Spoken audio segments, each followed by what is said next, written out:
Hello, pattern readers. Get ready to talk about Season 1, Episode 7 of The Wheel of Time, The Dark Along the Ways. This will be my initial reaction to an analysis of the episode, and it will not contain any book spoilers. I will save all my book-related thoughts for a separate video. But if you are a book reader, you might want to go back and look for the videos I did recently on book-to-screen changes in Episodes 4, Episodes 5, and 6. Those types of videos don't seem to be as favored by the YouTube algorithm, so you might have missed them. So go look for those. This cold open scene, how awesome was this? There have been some really great cold opens in this show all along. This is probably the best, though. It's pretty amazing. So one thing I did wonder about this cold open, though, is how much it would make sense to someone who has never read the books. I can imagine watching this and being like, what the heck is going on here? I think it's okay because it actually all comes together in a pretty awesome reveal later in the episode. So even if you were watching this and thinking like, I don't know how this connects to anything, at least you would get a little clue at the very end of the cold open, and then it all falls into place later on. But if you are a non-book reader, I would love to hear what your reactions to when you were first watching this cold open scene. But to break it down a little, there is a woman who is an Aiel maiden of the spear, an Aiel warrior, fighter, and she is fully pregnant. But watching her fight was just awe-inspiring. If you are unfamiliar with the Aiel, you get an idea of just how deadly they can be by watching her here. The other thing that was wonderful about this, honestly what I love the most about it, Aiel warriors describe their fighting as dancing with the spears. And that's exactly what it looked like here. I mean, it really did look like a dance. So they cast this woman who is a stunt woman and an actress in this role, and she was perfect. She just did a really wonderful job here. I'm not getting into too much details about like the name of this character, even though it is given in the X-ray information for the episode, only because I don't know how much of that is something they're going to get into later. It's sort of technically a book spoiler, although of course later in the episode we learned that this woman is in fact Rand's biological mother. But I like how they ended the scene without really giving that information. But what they did do was give you a clue. The Illianer soldier who points a sword at her at the end, if you've been paying attention, you'll recognize that sword as now belonging to Rand, and at one point belonging to his father, Tam. So I think I can say definitively, where I was 99% sure before, that the change about Matt not going through the Waygate was due to the actor not being available to film episodes 7 and 8. Now, I think it's 100% for sure. And they didn't intend this, and so it tells us that what they're doing here at the beginning of the episode and having these scenes talking about Matt, can they go back for him? It was something that they added to deal with that. So, we should just kind of keep that in mind, how that changes the episode a little bit. One thing I particularly liked about that scene that they've added between the four others from the two rivers is that it seemed perfectly characteristic to me, the way each of them responded. The ones who are most reluctant to just let him go were Rand and Nynaeve. And I think that makes perfect sense. I mean, Rand, because of the journey that he and Matt have been on together, the promises they've made to each other, and he's seen more of what Matt has been going through. And Nynaeve, because she's someone who always hates to let anyone she cares about go unprotected. Egwene is the one who sees it differently. Like, she sees it as Matt abandoning them, not them abandoning him. There's some definite conflict there. We get to that later in the episode, but it made sense. And then Perrin's the one who's kind of practical about it. Like, he's thinking this through and be like, hey, even if we want to go get him, like, how are we going to do it? And then how are we going to get to where we need to go? And of course, it was important to have Loyal there also letting us know that, hey, you can't channel in here. It's bad. But I believe Nynaeve when she's like, when this is over, we're not letting Matt go. We will find him and we will do whatever we can. Again, I think that is Nynaeve. And for Moiraine and Lan, we get more of the kinds of questions that some of the audience might be asking, like, well, what if Matt was the dragon? Why are we letting him go if he might be the dragon? And from Moiraine's perspective, I think she probably is almost certain that he is not the dragon, but also that, as she says, if he is, she's too worried about the choice he would make when confronted with the Dark One. I don't know if that's entirely fair, but, Moiraine has her perspective on Matt. She sees this darkness in him. I'm very curious what exactly they will make of that, like how that is going to be explained later on in this show, because I'm not 100% sure what they're getting at there. So I was right about Loial in this episode being there more to tell us things that we need to know about the ways and answer some questions. But there's definitely still some unanswered questions after this episode. And I will say I could have still used a little bit more Loial. I do recognize that perhaps some of the things that had to be added to this episode to explain Matt's absence might have monkeyed that up a little bit. I think it's noteworthy that Lan approaches Nynaeve to try and brighten her spirits a little bit and reassure her about Matt. That shows that, there's this ongoing building interaction between them, and a lot of it has been coming a little bit more from her, but we can start to see here that it's not one-sided. We get to know that Perrin's eyesight is apparently way better than anybody else's when he spots this guiding that nobody else can see yet.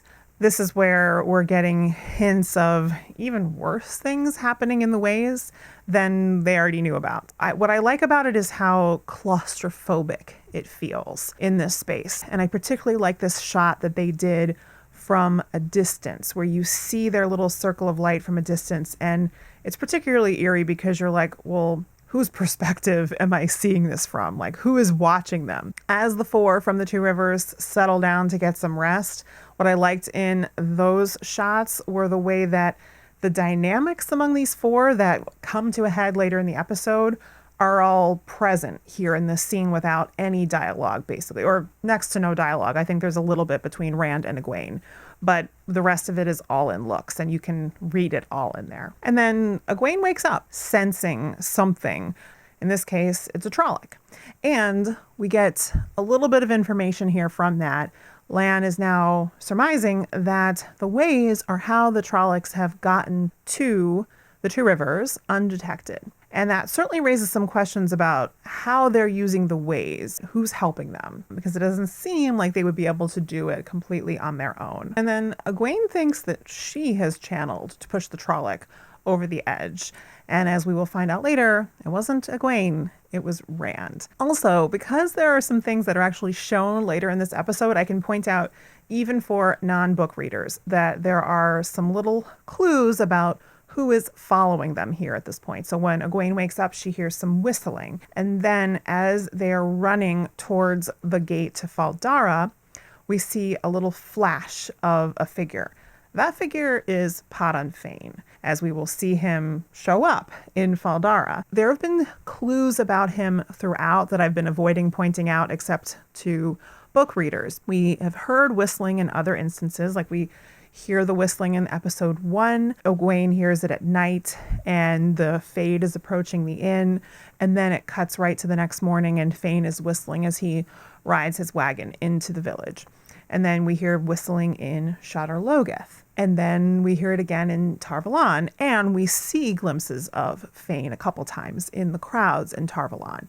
And then again here. So he has been following all along. And as you can probably gather, his intent is not really a friendly one. By the way, I'm gathering that they were initially heading to a different waygate beyond Fal Dara, and then they switched to the Fal Dara one when they hear Machin Shin. Still a little confusing, but I thought I would just throw that out there. What each character hears when Machin Shin actually catches up with them tells us an awful lot about these characters. So for Moiraine, it's saying that she'll murder the children and call it heroism, that she's wrong about everything. So it plays into her doubts. It actually calls right back into a lot of things that came out in episode 6 in her scene with Swan, where she did display some doubts, and also where she had to say to Swan, look, I'll kill these people before I let the Dark One have them. So she's willing to do that, but she obviously doesn't really feel good about it. For Lan, it seems pretty straightforward. He is afraid that he will have to watch Moiraine die and not be able to protect her, though I should point out that it says her and the woman isn't named. And perhaps there's a little bit of that fear creeping in for Nynaeve as well. Egwene fears being a fraud. Rand, we don't get to hear everything that he fears. First, we just hear that he's afraid that Egwene isn't going to love him the way that he loves her. Perrin, we get into some pretty interesting things here that will again be explored later in the episode, so I'll talk about that then. Nynaeve, I think, this is totally fitting for her, basically, that she'll not be able to protect the people that she loves. But what we see here is the way that this just builds and builds in her. And it makes her both afraid and angry. And then we get to see a very similar kind of explosion of the power that we saw in episode 4, where she's overwhelmed with fear and anger. And then this just bursts out of her. It's not healing in this case because no one is injured, but she is protecting everyone with her weaves as Moiraine is able to get the waygate open and everyone can rush through. But of course, Lan has to be the one to drag Nynaeve out because she is protecting them at even the expense of herself. So I was kind of surprised by the reception that Moiraine specifically gets in Fal Dara. Lan seems to be really welcomed by old friends, which was fun. Moiraine is certainly given some respect, but Lord Agomar in particular seems to also really want to keep her at a distance and display his own power and independence and not needing her. A little bit different than perhaps Aes Sedai might be received elsewhere. But I did think Moiraine handled it very well. In the end, he takes what she has to say, that they do need to board up that waygate. Very deftly handled by Moiraine. And then before the waygate can actually be boarded up, out comes Padan Fain. We still haven't seen his face here, so maybe some of you might have still been wondering, like, who is this guy? But later, Perrin will spot him as they are walking through the city. That's the reveal that this is the guy who's been following them all this time. In this scene with Moiraine and the Lady Amalisa, so Moiraine decides to apparently trust her with an important message because she was once trained in the White Tower, though not strong enough to become an Aes Sedai herself. She can have some use of the power and knows the ways of Tar Valon. But she asks her to send a message to the Red Aja to find Mat Cauthon. I was not expecting that. What is Moiraine's intention here exactly? I think that is meant to raise a lot of questions about what she's trying to do to Mat here. I think we, the audience, and Moiraine is also pretty confident that Mat is not a channeler, so probably there's nothing the Red Aja could really do to him that would be harmful for him. So maybe she's just choosing them because, you know, they would take on the task, even if it's coming from Moiraine, if they think, oh, maybe this boy can channel. And then we get to meet one of my favorite characters, Min. I've really been looking forward to meeting her. I suppose it's possible you might not have caught her name if she's new to you, but the seer who works in the bar, that is Min. So I love the way that they introduced Min's visions. I love the way they look. Before that even happens, though, there's a pretty interesting dynamic going on with Moiraine and Min, where it seems like, you know, the White Tower knows about Min. They know what she can do.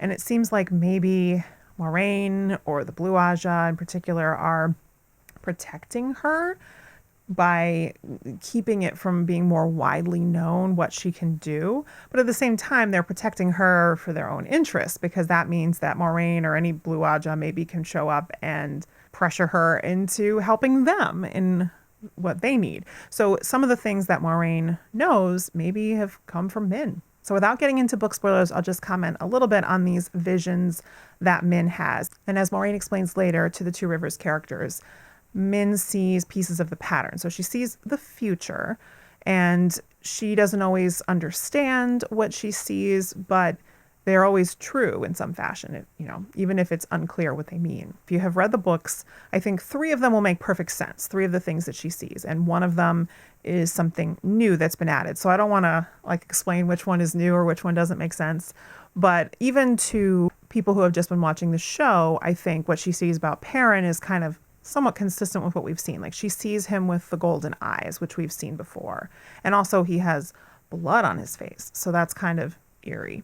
And then it's interesting that she doesn't actually say which is which. When she's looking at Egwene and Nynaeve, she sees a white flame and a gold ring. And which one applies to which one has not actually been revealed. Probably the most intriguing, though, is Rand holding a baby. So lots to speculate on there. But also we can't forget that around all 4 of them, she sees that they're tied together. She sees that there are sparks trying to fill darkness and the darkness trying to swallow the sparks. And that seems to be sort of emblematic of this struggle that they are all involved in to some extent. So it should be also a reminder to everyone wondering, like, well, which one is the dragon?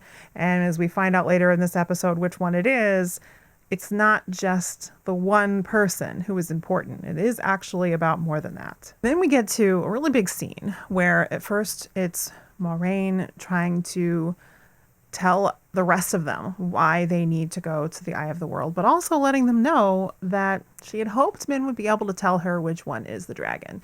Because in her mind, she believes that anyone who isn't the dragon who goes to the Eye is going to end up dead. And this is the first that the rest of them are hearing this. And so I think we can surmise that this is having a pretty big impact on Rand and what he decides to do for the rest of the episode when he hears that. We have each of them responding in their own ways to what Moiraine is saying. Nynaeve not wanting to trust in what Moiraine is saying. Egwene making a pretty impassioned argument for why they should do what she says, even if it turns out that she is wrong, because if there's any chance that she's right, the stakes are so high. And Perrin having doubts, him wanting to really think it through. And Rand is angry. And I think given what's the conflict that's going on in him, this makes sense. But he ends up kind of lashing out at Egwene about Mat specifically. So she's scoffing at the idea that Mat could actually be the dragon reborn. And a lot of this stuff comes out. But again, when we understand what's going on in Rand's mind, some of that anger that he's been occasionally having flashes of throughout this season is making more sense. It really ends up exploding a lot of stuff in these dynamics between this group. And I had, somewhat mixed feelings about that. It turns into this conflict about, Perrin having feelings for Egwene. And a lot of fans seem to be kind of particularly not liking this one aspect of the scene because, they're calling it like a love triangle. Now, I would not call this a love triangle whatsoever. I think we need to, not take every time there's complicated dynamics between three people and say it's a love triangle. I think Nynaeve might be reading a little bit too much into the situation. So Perrin, I would say there certainly must have been something there, in the history of how he felt about Egwene. That doesn't mean it was full blown, I'm in love with you, I want to be with you. And I think from what he says to Rand, we can conclude that that's not the case, right? He might have some complicated feelings for her, but clearly he was not ever trying or thinking about acting on those things. And I think I believe him when he says that Layla is the only one that he loved. I liked this dynamic a little bit better when it was more subtextual and before it came out and became this conflict here. But then again, I'm not afraid of conflict between characters. I think it makes things interesting. I think it kind of shows each of their fears about what's going on here, right? And it ties right into that scene in the ways with Mach and Shin, what Perrin fears, what Rand fears. So in that sense, it's not a bad thing. And I don't anticipate this is going to become an ongoing thing where we're going to have Perrin in love with Egwene and it's the question of, who's she going to be with? I don't think it's going to happen that way at all. So I think it's more just about bringing some of these fears and conflicts to the surface so we can start to see it and deal with it in this way.